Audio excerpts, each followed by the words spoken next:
ఉక్కరాయసముద్రం మండలం రేకల్కుంట గ్రామం అనేది ఇక్కడ మేము ఈరోజు పెద్ద ఎత్తున గ్రామస్తులందరూ కలిసి ధర్నా చేయడం జరిగింది. ఒక 8 సంవత్సరాల నుంచి జేసీ రవీంద్రారెడ్డి అనే వ్యక్తి మా గ్రామంలో ఊరికి అటువైపు రేణుకా ఫర్టిలైజర్ ఫ్యాక్టరీ పెట్టడం జరిగింది.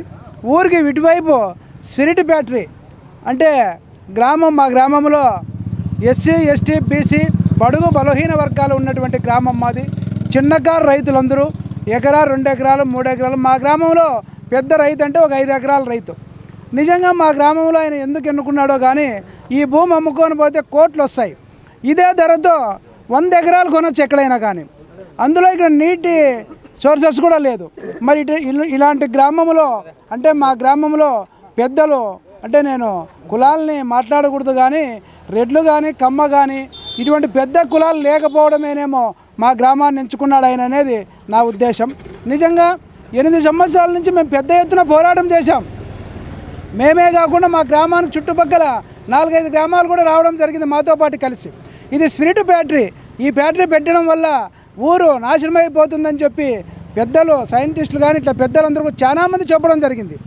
2 సంవత్సరాలు పోరాటం చేసిన తర్వాత ఆయనే దిగొచ్చి మీ గ్రామంలో నేను పెట్టదలుచుకోలేదు, నాకు ఆరోగ్యరీత్యా బాగలేదు, ఆర్థికంగా దెబ్బతిన్నాను, నిజంగా ఫ్యాక్టరీ నేను వదులుకుంటా ఉన్నాను, ఈ ఫ్యాక్టరీ వీలైతే ఎవరన్నా అమ్మడానికి కూడా నేను సిద్ధపడినానని చెప్పి మమ్మల్ని మోసం చేయడం జరిగింది. నిజంగా మేము హైకోర్టు కూడా పోయాం. అంటే ఎవరి దగ్గర కూడా స్తోమత లేదు. 1 లక్ష రూపాయలు కూడా చందా వేసుకునేంత ధనవంతులు కూడా మా గ్రామంలో లేరు. గ్రామానికి ఇంటికి మా గ్రామంలో ప్రతి ఇంటికి 2000 చొప్పున చందాలు వసూలు చేసి మేము కోర్టుకు పోయినాం.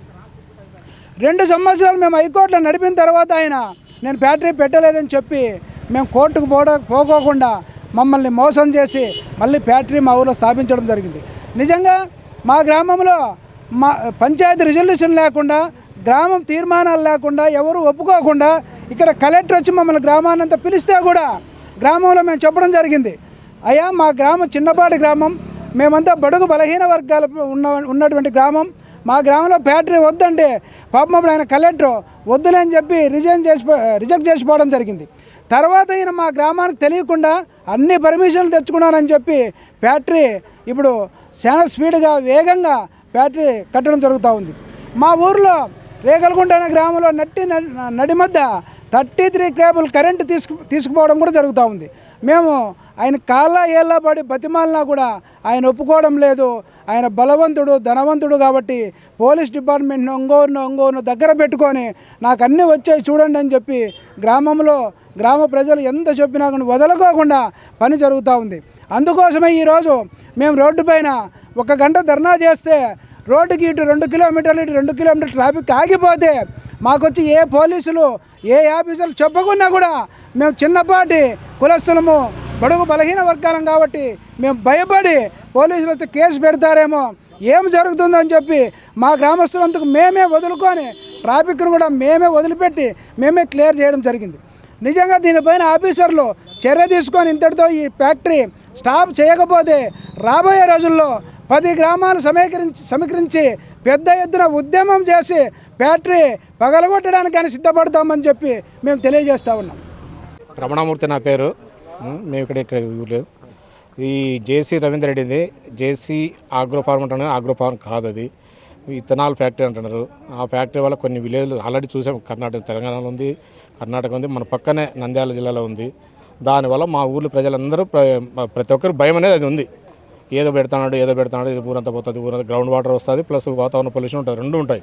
దానివల్ల మాకు ఆ ఫ్యాక్టరీ వద్దని చెప్పి వ్యతిరేకిస్తున్నాం. ఊరంతా మాకు మంచి ఫ్యాక్టరీ పెట్టి ఎంప్లాయ్మెంట్ ఇస్తావు, ఊరు డెవలప్మెంట్ ఉంటుంది, ఏరియా డెవలప్ అవుతుంది, అందరికీ బాగుంటుంది. మాకు దానికి మేము యాక్సెప్టెడ్. ఇదైతే మాత్రం వద్దు అని చెప్పి వ్యతిరేకిస్తున్నాం. నా పేరు మల్లికార్జున అండి, రేకల్కుంట గ్రామస్తుని. నేను ఇక్కడ ఇంతవరకు కూడా ఇక్కడ ఇథనాల్ ఫ్యాక్టరీ పెడుతున్నా అని ఎవరికే కానీ ఊర్లో వాళ్ళకి చెప్పిండేది లేదు. దీనివల్ల దుష్ప్రభావం ఎక్కువ ఉండదని చెప్పేసి అందరికీ మేము తెలియజెప్పుకోవడం జరిగింది. దానివల్ల ఇప్పుడు ప్రజలు ఈరోజు వచ్చి ధర్నా చేయడం జరిగింది. దీనికి కారణం ఏమంటే ఈ ఇథనాల్ ఫ్యాక్టరీ ఇక్కడ స్టార్ట్ చేయడం వల్ల విషపూరితమైన వాయువు వెదజల్లుతుంది. దీనివల్ల చుట్టుపక్కల 10 కిలోమీటర్ల ఎఫెక్ట్ అనేది ఉంటుంది ఖచ్చితంగా. ముఖ్యంగా మా ఊరికి ఎక్కువ ఎఫెక్ట్ ఉంటుంది. మేము ఆకుకూర మీద ఆధారపడిన వాళ్ళము. ఇక్కడ కాయగూరలు చుట్టూ పండ్ల తోటలు ఉన్నాయి. దీని ఎఫెక్ట్ మా ఊరికే కాకుండా ఈ ఆకుకూరలు కాయగూరలు పండ్లు తిన్న వాళ్ళకి కూడా దీని ఎఫెక్ట్ ఉంటుంది. ఇప్పటికే మన కలుషితమైన ఎరువులు దీనివల్ల కూడా చాలా ఆరోగ్యాలు దెబ్బతింటున్నాయి. ఇంకా ఇందులో ఇట్లాంటివి పెట్టడం వల్ల ఇంకా చాలా ఇదిగా ఉంటుంది. దయచేసి దీనిపైన కేంద్రం అదేవిధంగా ఇక్కడ రాష్ట్ర ప్రభుత్వం కూడా దృష్టి సాధించి దీనికి ఈ ఇచ్చినటువంటి పరిమితులన్నీ కూడా ఎత్తేసి ఈ ఫ్యాక్టరీ మూసేయాలని మేము కోరుతున్నాం. Thank you. నంద్యాల దగ్గర పోయి ఫ్యాక్టరీకి పోయి చూసి వచ్చినాం మేము అక్కడ. కానీ దీనివల్ల కొంచెం బూడిద వస్తుందంట. ఒక రోజుకి వచ్చి 5 టన్నులు బూడిద వస్తుందట. ఆ బూడిది వల్ల బోర్లలోకి మొత్తం బోర్లలోకి లోపల వదిలేసి ఆ వదిలిన తర్వాత చుట్టూ 10 కిలోమీటర్ల వరకు అది నీటి దాని వల్ల వెళ్ళిపోయి దానివల్ల అనారోగ్యానికి పాడు కావడము, అనారోగ్యానికి ఇబ్బంది కావడము, చాలా మందికి మూతులు చోటపోవడము, ఇట్లా సమస్యలు రావడము, ఇవన్నీ కూడా మేము తెలియజేసినాము. మాకు ఇక్కడ వ్యవసాయ పరిశోధన కేంద్రం ఉంది, మెట్ట పరిశోధన కేంద్రం. అక్కడ పోయి మేము రీసెర్చ్ అడిగినాం, ఏం సార్ ఏం కదా సైంటిస్టులని అడిగితే వాళ్ళు ఒకటే చెప్పారు, దీనివల్ల ఎఫెక్ట్ అయితే ఉంటుందండి, మీరు పోయి కొద్ది చోట్ల ఫ్యాక్టరీలు ఉన్నాయి అక్కడ పోయి చూడండి అన్నారు. అక్కడికి వెళ్ళి చూస్తే కానీ ఇదే సమస్య, ఇదే పరిస్థితి. అక్కడ కూడా చాలా చోట్ల కానీ స్టాప్ చేసినారు. ఈయన ఏమంటాడో, నా స్పిరిట్ ఫ్యాక్టరీ కాదు, నేను ఇత్తనాలు చేస్తాను, నేను అవి చేస్తాను, ఇవి చేస్తాను, దానిని ఉడకబెట్టేసి దాంట్లో నుంచి వచ్చే డస్ట్ నుంచి దాన్ని అంతా బూడిద వస్తుందంట. ఆ బూడిదంతా బోర్లలేక లోపలికి వదులుతాడంట. ఆ వదిలినందువల్ల భూగర్భ జలాలు దెబ్బతిని చుట్టూ 10 కిలోమీటర్ల వరకు రైతులు ఇబ్బంది పడి, రైతులు మాది ఎందుకంటే రేగలకుంట గ్రామంలో ఆకుకూరకు చాలా ఆదర్శమైనది. ఈ ఆకుకూర వల్ల దాదాపుగా అనంతపురం జిల్లాకే కాకుండా పక్కన తాడపత్రి, ఇట్లా గుత్తి, నంద్యాల, ఇట్లా కొన్ని పల్లెల వరకు కూడా ఇక్కడ నుంచి ఆకుకూర ఎక్స్పోర్ట్ అవుతుంది. ఇక్కడ ఎకరాను అరెకరము రైతులే ఉండేది. ఎందుకంటే మేము ఆకుకూర వల్ల చాలా జీవనోపాయం చేసుకొని దానివల్ల మేము బతికేటోళ్ళము. కానీ ఈయన వచ్చి ఇంత పెద్ద ఎత్తున ఫ్యాక్టరీ పెడితే ఈ ఫ్యాక్టరీ వల్ల మేము నష్టపోయాం. దీని నీళ్ళ వల్ల చాలా ఇదే అయిపోయి చాలా గ్రౌండ్ వాటర్ దెబ్బతిని చుట్టూ 10 కిలోమీటర్ల వరకు రైతులంతా ఇబ్బంది పడతారని చెప్పి మేము తెలియజేస్తున్నాము. మేము చుట్టుపక్కల ఉన్న 10 గ్రామాల రైతులు కూడా మేము ధర్నా చేసి మేము 2015-16లో హైకోర్టు కూడా పోయాం. హైకోర్టు పోతే ఆయన ఏం చెప్పాడంటే, లేదంటే నేను ఫ్యాక్టరీ పెట్టాను, 2015-16లో మేము వేసినప్పుడు నేను దాన్ని నిలిపేస్తాను, నేను దానివల్ల రాను, నేను దాని జోలికి రాను అన్నాడు. కానీ మళ్ళీ ఇప్పుడు దాన్ని మొదలుపెట్టినాడు.